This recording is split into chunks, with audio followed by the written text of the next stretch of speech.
Attention, attention. This is a PSA, a public service announcement on your nuclear preparedness. Actually, it's a recast of an earlier episode. What's better to listen to on a nice, happy Sunday afternoon than a podcast about nuclear war, nuclear fallout, and radiation? With that, I'm going to plug in this episode. Hope you enjoy. Have a good Sunday. What is going on, alpha males? Welcome to the Alpha Male Podcast, the podcast where we talk about what it means to be an alpha male and the multifaceted aspects of that while keeping God at the center, Judeo-Christian values. After all, we are made in His image. Strong, dominant, courageous. For He created man in His very own image. Don't forget to like, subscribe, leave a review of the podcast, hit a couple of stars. Before we get into today's episode, a lighthearted discussion about nuclear war, fallout, and radiation poisoning. I normally plug in the bio, but I think I'll abbreviate it a little bit, what I normally talk about, and then talk about a little bit more as it pertains to today's show. First and foremost,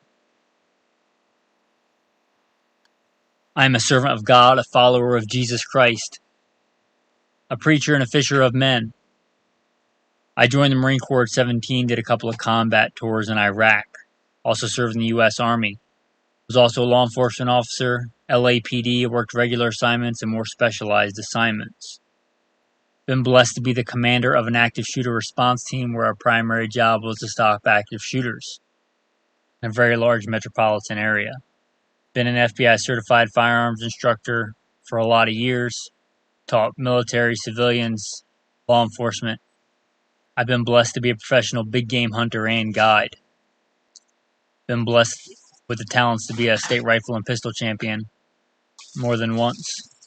I've also been a private contractor for a 3-letter government agency I won't specify. And that's normally all that I say about that.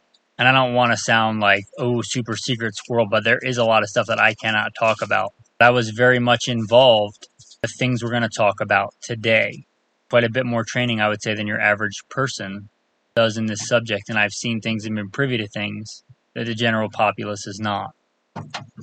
That being said, I'm not a doctor. I'm not a nuclear physicist. I didn't even stay at a Holiday Inn Express last night. Please seek your own medical advice and please don't take my word for it as it is written in the Bible. By a lone witness is not sufficient to establish any wrongdoing or sin against a man, regardless of what offense he may have committed. A matter must be established by the testimony of 2 or 3 witnesses. So do your own research. Check out for yourself things that I'm telling you today. But many of you, if you're like me, grew up during the Cold War. You may be fairly familiar, or have been in the past, familiar with the threat of nuclear warfare. I don't own a TV. I don't generally watch the news. But even I am not ignorant to the fact that things are heating up in Europe. For decades, we were concerned about nuclear war with Russia.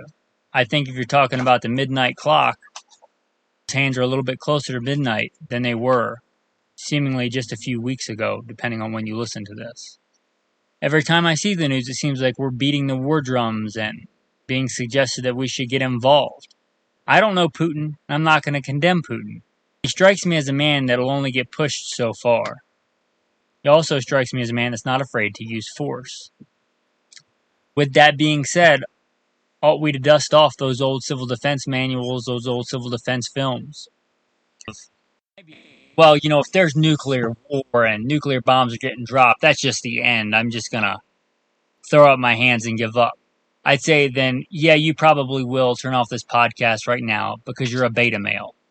That's what beta males do. You go in the corner and suck your thumb while bombs are getting dropped. Alpha males will step up, strap our boots on, and get to work like men. There are plenty of survivors recorded from Hiroshima and from Nagasaki. Many people survived that. Plenty of people survived that reportedly and lived to a ripe old age and had kids with no problem. And the kids were fine. So if you're going to keep listening to this, strap up and be an alpha male and don't just give up before the fight even starts. You can survive, even in a city that's getting bombed by nuclear weapons. Again, people survived Hiroshima and Nagasaki, and that was the first time they had really been dropped, so they didn't really know what to do.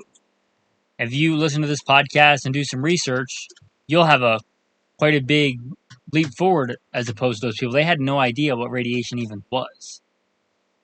So if you're still listening, I'm going to assume that you're an alpha male, and you're going to fight, and you're going to do what needs to be done, and you're going to protect those around you, women and children, and people weaker than you, because that's what alpha males do. They don't take advantage of those around them or those weaker than them. They build them up and strengthen them and take care of them and provide for them and protect them. If you're ready to do that, then let's get together and help each other do that. Depending on how you want to categorize it, nuclear bombs, still in a couple of ways, but we'll round it up into two big ways. Blast, which consists of actual physical force of the blast, super high wind, several hundred miles an hour, and extreme heat, reportedly as hot as the center of the sun. Obviously, you don't want to be exposed to either one of these. You want to seek a shelter. The sturdier, the better. The heat can be very intense, reportedly several thousand degrees, but only lasts a very, very brief amount of time. So any kind of dense thing, concrete pillars, things like that, could shelter you from that. If you see the bright flash and you have time and you can't find any shelter, just laying flat on the ground, face down with your feet towards the blast and your head away from it, any kind of indentation in the ground that can shelter you from the wind and from the blast and from the heat, just a small depression, a ditch, a gutter, something like that, anything. A sturdy building may be good if it doesn't collapse. But if you expect a bomb to get dropped or see a bomb get dropped or see that flash or mushroom cloud and you're far enough away, if you can seek shelter from those super high winds and from that super high temperature, force of those two things. The next way that this bomb affects us, affects humans, affects really any kind of animal, is radiation. There's a couple of different kinds of radiation, but generally if you survive the blast, whatever dose of radiation you got is what you're going to get. And then now what you have to worry about is fallout. Now, without getting to nerdy, radiation will cling to particles in the air and the atmosphere, whether that be water, whether that be dust. It'll cling to whatever it is. Have you seen, the iconic images, the giant mushroom clouds? Well, all that material is likely radioactive. And that's going to get sucked up into the atmosphere and it's going to fall back down. Fallout. These particles carry that radiation back down. When it contacts you, whatever way that is, that radiation goes into your body. It will accumulate. It does really bad things. It's cumulative. I'm not going to get into the particulars of radiation sickness, radiation poison. Let's just stick with how do you avoid it? How do you avoid the fallout? Well, seek shelter. The denser the material, the better it is. This is the reason why when you get x-rays, they give you a lead apron.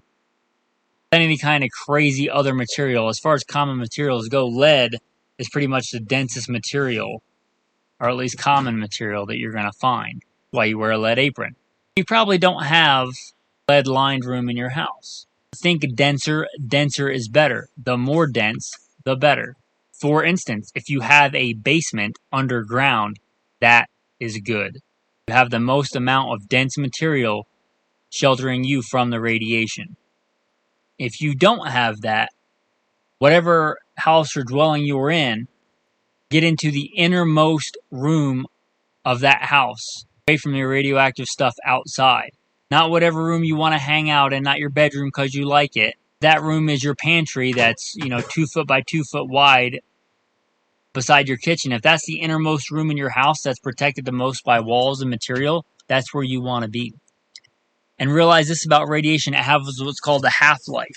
And it drops drastically. The amount of radiation after 2 days drops drastically after 2 days, and then again after 2 weeks. After 2 weeks, it just kind of slowly trickles, and it might take thousands of years for the rest of that radiation to go away. If we're talking massive doses, the first 2 days are by far the worst, and the first 2 weeks are still pretty high. So remember that rule. If you can shelter in place, don't leave at all for 2 days if you can help it. Most, even if you're not prepared, most humans can go in most environments 2 days without food or water. You're better off being super thirsty and super hungry than getting exposed to a super high dose of radiation. Again, I'm not a doctor, but that seems like a pretty safe thing to say. And again, 2 weeks is better. Stay in a basement or something like that for 2 weeks. The vast majority of that radiation in most cases will be gone. Realize this about fallout too. It's not like a symmetrical circle. Like if I drop a bomb, I don't draw a circle around it with the fallout. Like we said, the radiation attaches to particles. So wherever the prevailing winds go, and generally, and this is a very big generality in America, weather patterns move from west to east. But look at where the target was and where the prevailing winds are going. You might be better off a mile or two in one direction than you are 100 miles in another direction. And a lot of stuff plays into this, altitude, mountain ranges, all manner of things. But you don't want to be downwind of a nuclear event, whether that's power plant going awry or dropping of a nuclear bomb. Some other things to remember about fallout. And you don't want it to contact you, and you can keep those particles off of you. Something as simple as a plastic bag or a rain jacket. If you don't have a gas mask, just a wet cloth that you put water on or pee on, put it in front of your face. It may sound nasty, but it's a whole lot better than radiation poisoning. Anything that'll trap some or a majority of those particles from getting into your lungs. Radioactive material on your skin is bad, and your lungs is even worse. Another fun side note is that radiation really likes hair. So you probably want to shave off all your hair if you can. It'll grow back. Well, assuming you don't get so much radiation that it doesn't grow back. Fun topic today. But it's amazing how good plastics can be for stopping, not like gamma rays and stuff, but fallout. A raincoat, a plastic bag, one of those cheap ponchos, a big brimmed hat, some light material. Avoiding getting any on you at all is best. If you do think you got radiation, take those contaminated clothes, your hair, whatever it is, bag it up, get rid of it. If you have been clean, you've been hanging out in your bathtub, for a couple of days, it's time to move. Any kind of barrier like that is going to help. Rubber boots to not get that dust on you. A thin poncho. Gas mask if you have it. An N95. It's probably much better than nothing. So what are some things you can do to prepare? This is the Alpha Male Podcast. Like we said, we're not going to just curl up in the corner and suck our thumb. Well, the good news, if there is any, is this disaster is really not different than being ready for any disaster. There are some unique challenges. There are a few little differences. But mainly you're going to need the same things you always need. Food, water, shelter. So have clean water. Probably not going to be able to tell the water's been exposed to radiation. If you have some water stored up in plastic bottles, probably good to go. A lot better than guessing if the water in your tap is going to be clean. So having water stored. Having food stored. You probably don't want to be eating food that's been out, in the fallout, in the radiation. But if you have some stored in your car, in your house, like we talked about, most of that radiation, the vast majority, is generally gone in 2 weeks. You have enough food to last that long? I talk about you guys supporting on Patreon, and that's great. One of the people I support on Patreon is Viking Preparedness. And I got this from him, but it really is true, and I give him all the credit. Pastor Joe Fox of Viking Preparedness. He says the two things that are going to get you after disaster is starvation and people behaving badly. And I really think that's the case in a lot of scenarios. You're going to need water, you're going to need food, and you're going to need to protect yourself from people. How long have we been talking about, how many episodes have we had talking about that kind of stuff here? on the Alpha Male podcast. I may rerun a couple of those episodes just with general preparedness after this, just not in place of new episodes, but in addition to. For any of you that heretofore are not prepared and this rings a bell like, hey, I probably should step up, be a man, and take care of my family and those weaker than me around me. Just going to throw my hands up if I see a bright flash in the distance. I'm going to fight. I'm going to survive. God willing. One thing I will mention briefly, it always comes up when you talk about this stuff, is potassium iodide. Now, I do have some of that in the center console of my Hummer. I will admit to that. It's not what people think. You can't just not do anything and buy a giant bottle of this and think you're going to be fine. It's not like if you're glowing green, you're going to take one of these tablets and pee and it's all going to go away and you're going to be fine. It deals with a very specific type of radiation poisoning having to do with your thyroid and things like that, but it's not a cure-all. It's far, far better to not get exposed in the first place. Don't just think you're just not going to do anything and buy potassium iodide on eBay and you're good to go. That's not how that works. I'm not saying it's not good to have. Like I said, I have some in the center console of my car. But it is not the end-all, be-all for nuclear preparedness. Again, know how radiation works. Stay away from the blast. Stay away from shelter from the heat, from the wind. Seek shelter from the fallout. Have food and water stored.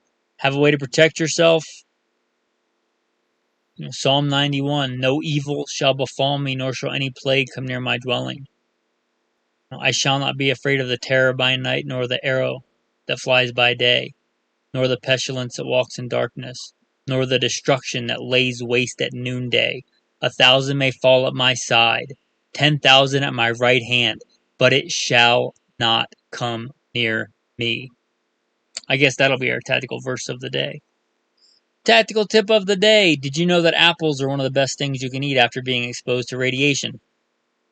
Something about the pectin. If you have just straight pectin, but apples tend to have quite a bit of pectin. So apples and apple juice are one of the best things you can eat if you get exposed to radiation to get it out of your body. My wife said plums have a lot of pectin too, because when we make our own plum jam, they're one of the few things that doesn't need added pectin. So if you find yourself in a nuclear wasteland apocalypse, you can find some fresh plums, you're good to go. I don't think I'd be too worried about keeping the keto diet if I had a massive dose of radiation. With that, men, I'm going to say thanks for listening to this light and fluffy episode of the Alpha Male Podcast. Have a blessed day. Be strong and prove yourself a man. Oh, and I should mention that a lot of those old civil defense films that they made in the 50s are free on YouTube. Pretty good resource. You can check those out. If I remember, I'll throw a link to them. I generally don't link to other stuff. If I remember, I'll put a link in the show notes. Thanks, men. Have a blessed day.